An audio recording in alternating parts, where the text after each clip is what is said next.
Bien, señores, tenemos Salud y Previsión con Horacio Montenegro, que se ha negado totalmente a hacer acto de presencia. Cumpliendo efectivamente el aislamiento social, No, caramba. es que está asustado. Yo me pongo a reírme a veces porque Él yo le digo, tiene terror. ¿cómo es posible que...? Está como José. Nosotros tenemos nuestros principales colaboradores que ni asoman.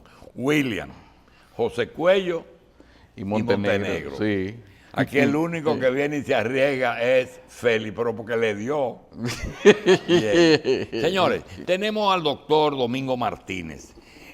Como es natural, nosotros vemos los programas Salud y Previsión desde el punto de vista social, pero yo siempre me robo un pedacito porque Horacio consigue unos médicos que nos pueden hacer otra versión. El caso del doctor Domingo Martínez Charles, que por ese Charles me suele a Charles Dunlop, debe ser primo de él, y que es nefrólogo. Mire, la nefrología es medicina interna, cardiología es medicina interna, nefrología, gastroenterología. Primero son internistas y después se subespecializan en una parte del cuerpo. Las enfermedades renales tienen problemas de cronicidad cuando hay necesidad o de un trasplante con una diálisis previa. Las diálisis son constantes y costosas y es un dolor de cabeza para las ARS cubrir eso. ¿Por qué?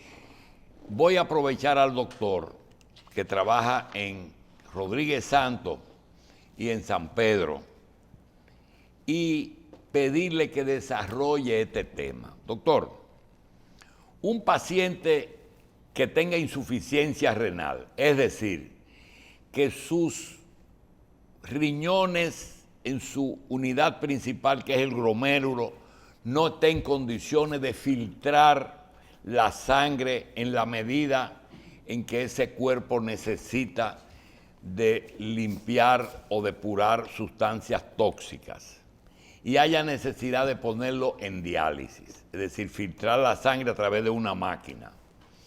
Ese proceso tiene que hacerse, normalmente debe hacerse diario, pero se ha buscado la forma de que se maneja el tema con 3 diálisis a la semana, lunes, miércoles, viernes y sábado y domingo. No se le da descanso, no se esfuerzan lo poco que le queda. Eso cuesta aproximadamente el proceso entre los 5,000 pesos y los 7,000 pesos, dependiendo si es en medicina privada o si es en medicina social. Pero hay un problema. Eso tiene un componente mínimo que es que entre medicamentos y el kit que se usa para filtrar la sangre, ponerlo en la máquina, tiene aproximadamente entre 2 y 3,000 pesos de costo. Es decir, que ninguna máquina, ningún centro de diálisis está en condiciones de hacer una diálisis por un costo, es decir, que a él le cueste, entre máquina, procesamiento. El agua es importante, es casi un suero el agua que se usa. Entonces, vamos a dejar que el doctor nos diga, ¿hay alguna posibilidad de que se pueda abaratar el costo de una diálisis? Y existe otra posibilidad de que un paciente dializado pueda durar toda una vida sin el trasplante, o hay algo que esa máquina saca del cuerpo que hace que los dializados duren, y no me gusta decirlo en televisión, entre 5 y 10 años sin trasplante. Doctor, tranquilo, háblenos de esas dos cosas. La supervivencia de un dializado y la posibilidad de reducir el costo de una diálisis, con tantos elementos que hay como médico, personal, máquinas, kits, agua, y frecuencia, es decir, es interdiario. Gracias por la invitación. Gracias por estar aquí, doctor. Doctor Julio Así. Si bien es cierto, es como usted dice, el costo anual de un paciente en diálisis oscila entre 1 millón a 1.2 millones de pesos en lo que involucra el seguimiento al año, en lo que involucra el seguimiento y las complicaciones, de modo tal que siempre al Estado le va a salir mucho más barato el trasplante que la sustitución renal. ¿Por qué? Y bien que usted lo dice, primero que la supervivencia al año de un paciente en diálisis es un 55%. Sí, pero el doctor Rodríguez Rip, un pediatra famoso, rompió un récord, vivió 20 años en diálisis. ¿Qué hizo él que no hacen los otros? Bien, depende mucho de la calidad y el acceso de medicamentos y tratamientos que tiene el paciente. Tanto así que cuando buscamos la estadística a nivel mundial, se habla que hay aproximadamente 7 millones de personas que mueren de forma prematura por no recibir un tratamiento a tiempo. Una pregunta fea, que quizá a usted le sea difícil. Así como usted no ve que en un centro geriátrico, cuando una familia lleva a un viejo a que pase sus últimos tiempos, y el viejo se muere por abandono, por maltrato en los que cuidan eso, nunca hay una demanda, porque la familia sale de eso. Es negocio para las ARS que los dializados se vayan temprano. Ay, de hecho, feo, bueno, si lo llevamos al punto de vista económico, se supone porque que... $1 millón de pesos a una ARS. De ahí es la importancia de la nefroprotección. Porque uno pensando, de hecho hubo un caso que se hizo muy famoso en una ARS. Doctor, ¿y si a mí me da la gana de decir, porque yo digo a veces cosas que los otros no se atreven, de decir, bueno, hay lo siguiente, ¿cuántos dializados, cuántas personas en insuficiencia hay aquí? Una vez Feli y yo calculamos que en Puerto Rico había 900 puertorriqueños en diálisis, cuando la población estaba en 2,5 millones, que se fueron para Estados Unidos, habían 2.900.000 que estaban en todo el país. Y yo le pregunto a usted, si la vacunación, prevención, y si a las enfermedades catastróficas son cuestión del Estado, ¿por qué el Estado no hace un gran centro de dializados y ellos se encargan de poner eso en el presupuesto, y los 2.000 o 3.000 que hay en insuficiencia aquí, que tienen que andar por esa cifra? De acuerdo, por ahí. Porque aquí en la capital hay casi 1.000, ¿eh? Sí, sí. ¿Verdad? Ahí en el último censo había aproximadamente, antes de la pandemia, Sí. 3.200, 3.400. En el país. En el país, Ok. en sentido nacional. Si el Estado hace un centro de dializados en que se hagan 1.500 diálisis diarias, y como son interdiarias, entonces ahí están las 3.000, o varios centros, ¿por qué el Estado no asume ese gasto y se le quita a las ARS y a todo el mundo eso? Sería lo ideal. ¿Durarían más tiempo de vida? Bueno, sí, porque de alguna forma, a nivel público, muchos pacientes mueren por lo que usted decía al inicio. Bien.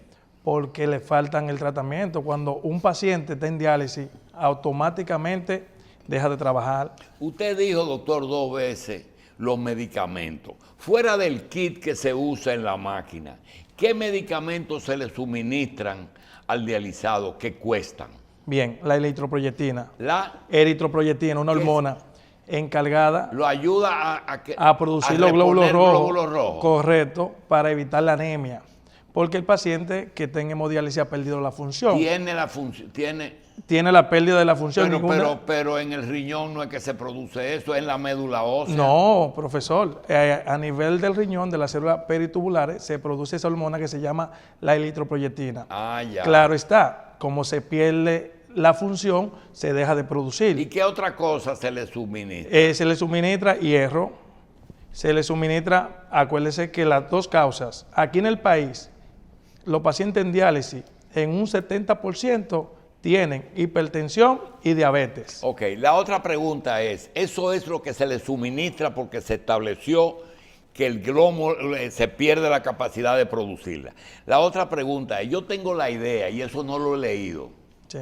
de que una persona que usted coja toda su sangre y se la pase por una máquina, y esa máquina la enseñan a que filtre los tóxicos, como la urea, ¿verdad? Correcto. Ok. Es posible que se vaya ahí también sustancias que poco a poco el paciente, que no sea eritropoyetina, Sí. que el paciente a la larga lo necesita. Claro, ¿Qué cosa? de alguna forma el filtro simula la función del riñón. Cuando el paciente es sometido en hemodiálisis, Y es tan inteligente el filtro que funciona como un riñón, sí, 100%. bueno, quizás 100% no, claro que no, nada puede sustituir la naturaleza del organismo. Ahora bien, dando respuesta a la pregunta, de alguna forma, proteínas, calcio, sodio, que son necesarias en el cuerpo, se pierden, aunque en una mínima cantidad, durante la hemodiálisis, que su función es eliminar los desechos tóxicos que se producen a través de la alimentación. Entonces, eso es lo que buscamos. Y hablábamos que ese paciente se dializa 12 horas en la semana y que está programado 4 horas interdiarias, de modo tal que ese paciente conlleva 12 a 13 diálisis al mes. ¿De qué se muere el dializado? La primera causa de mortalidad en los pacientes en hemodiálisis es cardiovascular. ¿Hacen un colapso? De alguna forma el corazón se deteriora, hacen infarto, porque recuerde que el paciente que está en hemodiálisis, ¿qué lo llevó? La hipertensión. Hay que decírselo al paciente. Claro, que ese es un problema. Y a la es un familia. problema. Entonces, cuando ese paciente se bebe de forma irregular la metformina, la insulina, el tratamiento para la presión, que necesita eritropoyetina, que necesita hierro, de alguna forma todo eso conlleva a un deterioro de la calidad de vida, poniendo en riesgo y aumentando la mortalidad en esos pacientes. Ese paciente que tiene acceso a los tratamientos, de alguna forma, la supervivencia de ellos aumenta a tal punto que el paciente sobrepasa lo estimado que se espera en años. De modo tal que, aunque es un acceso bueno, siempre el mejor tratamiento y el tratamiento de lesión será el trasplante. ¿Por qué? Porque en el primer año el trasplante te garantiza un 90% de supervivencia, mientras que en hemodiálisis son un 50 a un 55%. Si llevamos eso al punto de vista económico, hablamos que un paciente en 3 años le ha consumido al Estado, a la ARS, 3.6 millones aproximadamente, y sin embargo, el seguimiento del paciente trasplantado al año son $500,000 de pesos. O sea, y a los 3 años ese paciente tiene un 30% en hemodiálisis y trasplantado mantiene por encima de un 70%. Bien, doctor Martínez Charles, Horacio Montenegro y Carlos tienen una batería de preguntas de ese tipo que hacerle. Adelante, Carlos. Vamos vamos a escuchar primero a Montenegro, que ya está temprano con nosotros, y luego también las preguntas que tenemos. Horacio. Gracias, Carlos. Gracias, Julio. Buen día, doctor. Buenos días. Están conversando ya, ¿cierto, Julio, le hacía las preguntas, ya cuando el deterioro del riñón está en su máxima expresión, ¿cierto? Y ya cae a diálisis. Yo quiero retrotraerlo hacia el inicio. Que nos pueda explicar a todos la función del riñón, por un lado, y segundo, cuáles son las enfermedades que tienen las personas, ¿cierto?, asociadas a este órgano. Todos conocemos frecuentemente, ¿cierto?, lo que son las piedras que no tienen riñón, pero yo entiendo que hay otras enfermedades que incluyen el cáncer. Si usted nos puede explicar un poquitito sobre eso, por favor. Claro que sí, muchísimas gracias, Carlos, y me parece justo iniciar siempre por el principio. Hay que resaltar que en condiciones normales la persona tiene 2 riñones. Digo en condiciones normales porque hay personas que nacen con un solo riñón y hay personas que nacen con 3 o 4 riñones. Dentro de la participación en cuanto a funcionamiento de los riñones, hablamos que una de las funciones principales de los riñones es la eliminación de desechos tóxicos. 2, el equilibrio de líquido. Y 3, tiene participación en la regulación de la hipertensión. Otra participación sumamente importante es que tiene participación en la formación de huesos, porque hay una actividad muy importante de la vitamina D. En conclusión, hablamos que los riñones tienen aproximadamente 7 funciones. Ahora bien, cuando hablamos de enfermedad renal crónica, simplemente hablamos cuando el riñón es incapaz de suplir las necesidades que le demanda el organismo. Regularmente, la función del riñón se mide en porcentaje. Hablamos que cuando un 60% de la tasa de filtración o un 50% se ha perdido, el paciente entra en enfermedad renal crónica. Hay que saber que la enfermedad renal crónica tiene 5 clasificaciones, que va del estadio o el estadio 1 hasta el estadio o estadio 5 o terminal, de modo tal que es sumamente importante la prevención. Y cuando hablamos de enfermedad renal, hablamos de un problema serio, porque sabemos que ya el 10% de la población general sufren de algún tipo de daño renal y se habla de que 9 de cada 10 no lo conocen.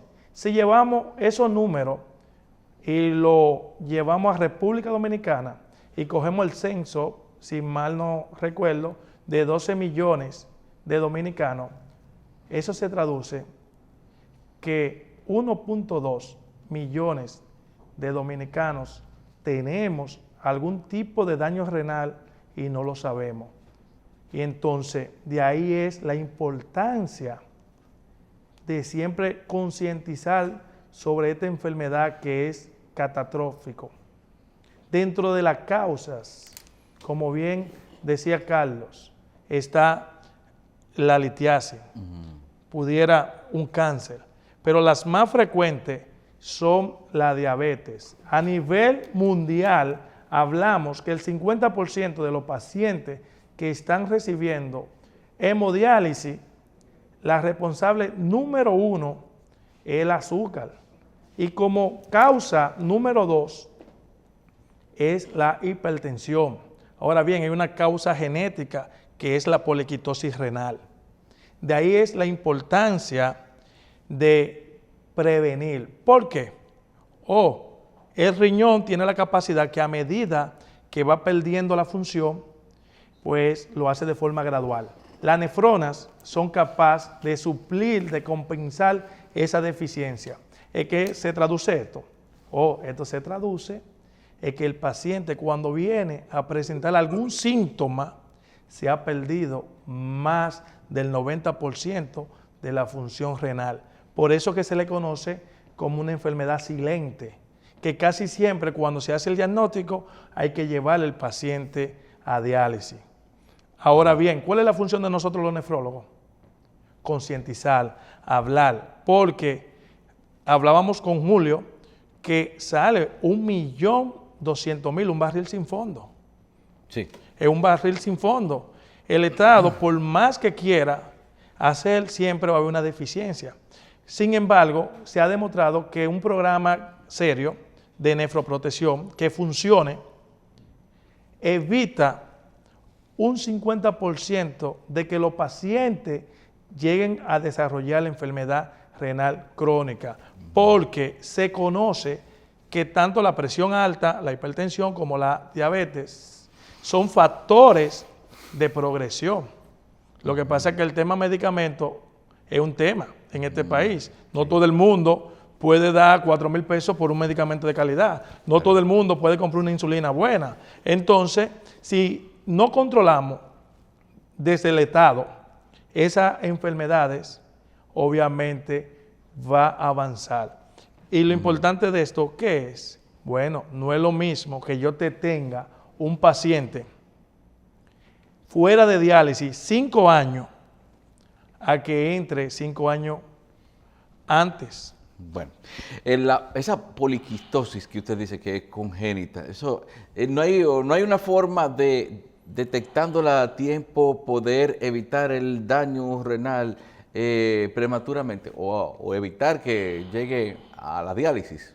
Sí, el problema fundamental quizás no son los síntomas, quizás es conocer nuestros antecedentes. ¿Por qué? Porque si esperamos síntomas, estamos sobre el tiempo. Entonces, si alguna persona de la que nos ven, usted tiene un familiar de primer grado que ha nacido con un riñón, que es diabético, que ha nacido con quiste, que ha desarrollado hipertensión, que son productores de cálculo, necesitan inmediatamente conocer cuál es la situación real de sus riñones. La poliquitosis renal, cuando la atrapamos de forma preventiva, podemos de alguna forma enlentecer. 5 años atrás no existían medicamentos, de hecho hay uno sumamente caro que el seguro no cubre todavía, Sí. pero se ha demostrado que con ese medicamento se retarda la progresión al daño renal. De ahí es sumamente la importancia de que yo diría que toda la persona debería de al menos conocer sus funciones renales. Porque ¿qué dicen la gente que saben de números? Si en los países desarrollados hablamos que de 10 personas, 9 no lo saben. Aquí, posiblemente de 10. Sí, es así. Bueno, está bien. Doctor, tenemos que hacer una pausa para cumplir con unos compromisos. En unos instantes estamos de regreso con usted. Gracias.